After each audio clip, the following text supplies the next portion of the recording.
How can a farm, a barking dog, a blue void, and a giant tiled woman belong to the same artistic universe?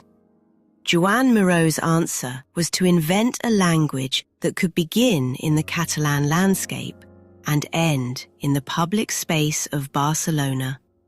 Born there in 1893, Miró treated memory, dreams, war, and the visible world as words in a private vocabulary. Over time, those words became strangely universal.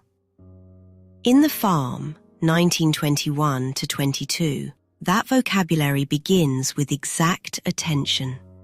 Miró started the painting at his family property in Montrouge and finished it in Paris, carrying Catalonia with him. Every weed, bucket, animal, and stone is meticulously described. Yet this is not simply a record of rural life.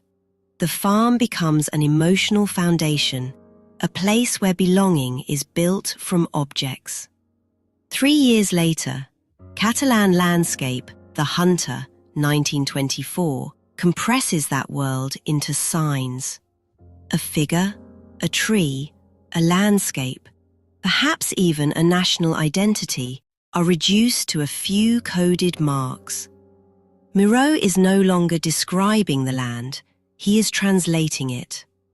The image works like a sentence whose grammar we recognize before we can fully read it. In The Harlequin's Carnival, 1924 to 25, the sentence becomes a dream. Biomorphic figures crowd a surrealist interior, part circus, part private theatre. The forms seem to mutate as we look at them.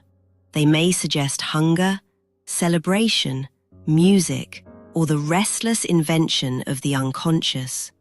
Miró does not provide a single decoding key. He gives the vocabulary room to misbehave. The Birth of the World, 1925, pushes that invention toward chance. Miró poured, brushed, and flung paint across an unevenly primed canvas, allowing stains and accidents to shape the composition. But chance is never left alone. Scraping, spacing, and deliberate marks gather it into a fragile order. The world here appears to be forming while we watch. In Dog Barking at the Moon, 1926, the vocabulary becomes almost haiku-like. A dog, a moon, a ladder, and the distance between them. The dog's cry may evoke desire, isolation, or an impossible conversation. The ladder might offer connection, escape, or simply a vertical note in the silence. Miró leaves the final meaning with the viewer. Painting, 1933, comes from a series in which Miró translated the logic of collage into paint. Shapes appear playful, but their placement is deliberate.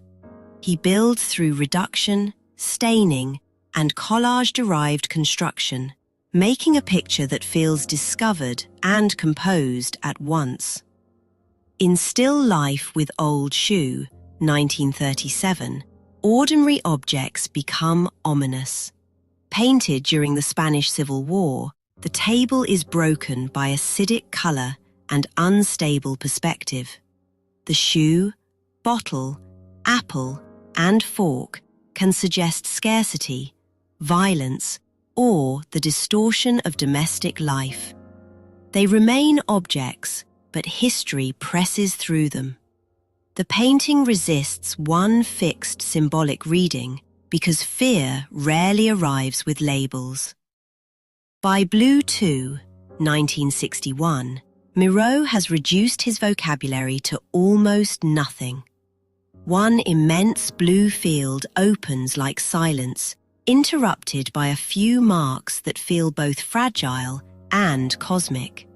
This is not emptiness as absence, it is space made visible, and scale becomes part of the meaning. Blue 2 belongs to a triptych, but it also feels like a single breath held in time. May 1968 to 73 brings pressure back into the surface. Made in acrylic and oil on canvas, it is linked to the upheavals of 1968, though completed later. Explosive gestures and scraped passages turn historical unrest into physical force. The painting does not illustrate an event. It carries the emotional weather of a world refusing to stay still. Finally, Woman and Bird, 1983, makes the vocabulary architectural. This monumental Barcelona sculpture uses ceramic mosaic and bold colour to bring Miró's recurring human and bird forms into daily life. A symbol once held inside a canvas now meets the sky, weather, and passing strangers. Late Miró does not retreat from the world, he enlarges the conversation. These works belong together because Miró kept changing the scale of the same vocabulary, from a farm's fence to a city's sky. He began with memory, then let signs wander through dreams, conflict, silence, and public space. To look at Miró is not to solve a code. It is to learn a language that keeps making room for us. Subscribe for more art journeys.